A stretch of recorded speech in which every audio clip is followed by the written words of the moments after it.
Hello Anantapur welcome back to my channel. All of you good morning అండి. ఈ video ద్వారా Anantapuram market యొక్క stock information share చేస్తున్నాను. So ముందుగా ఈరోజు డేట్ వచ్చేసి 17వ తేదీ ఆగస్ట్ నెల 2025 సంవత్సరం.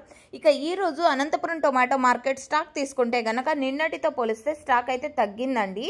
సో స్టాక్ తగ్గడం రీజన్స్ అయితే అడుగుతారు అండ్ పెద్ద డిఫరెన్స్ అయితే లేదండి. అండ్ నిన్న కూడా వర్షం అయితే పడింది, బట్ అంటే టమోటా కటింగ్ చేయడానికి ఇబ్బంది పెట్టేంత వర్షం అయితే కాదు. సో ఓకే ఫ్రెండ్స్, ఇక అన్ని చోట్ల కూడా అనంతపురం జిల్లా మొత్తం కూడా వర్షం పడలేదండి.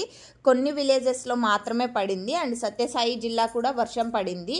అండ్ ఓకే ఫ్రెండ్స్, కొంతమంది ఫార్మర్స్ అన్న వాళ్ళు మాత్రమే ఇన్ఫర్మేషన్ అనేది ఇచ్చారు. సో మనకి టోటల్ ఇన్ఫర్మేషన్ తెలీదు, అంటే మేబీ పడి ఉండొచ్చు లేదా పడి ఉండకపోవచ్చు. సో ఓకే ఫ్రెండ్స్, ఇక ఈరోజు టోటల్ టమాటా స్టాక్ 2,02,000 ప్లస్ బాక్సెస్ వచ్చిందండి. 2,02,000 ప్లస్ బాక్సెస్ వచ్చింది. ఇది కేవలం స్టాక్ ఇన్ఫర్మేషన్ మాత్రమే. అండ్ నెక్స్ట్ వీడియో ద్వారా ప్రైజెస్ ఇన్ఫర్మేషన్ కూడా షేర్ చేస్తాను, ఎందుకంటే యాక్షన్ స్టార్ట్ అయిన తర్వాత ప్రైజ్ ఇన్ఫర్మేషన్ షేర్ చేస్తాను. సో ఓకే ఫ్రెండ్స్, ఇదండి ఇన్ఫర్మేషన్. అండ్ అనంతపురం టొమాటో మార్కెట్కి వచ్చేసి వర్షం కాయలు కూడా వస్తున్నాయి. సో అన్ని మార్కెట్లకి వస్తున్నాయండి, తెలిసిందే, ఎందుకంటే అన్ని చోట్ల కూడా వర్షాలు ఎక్కువగానే పడుతున్నాయి. సో ఓకే ఫ్రెండ్స్, ఇదండి ఇన్ఫర్మేషన్. యూజ్ అయితే ప్లీజ్ లైక్ చేయండి వీడియోని. Thank you.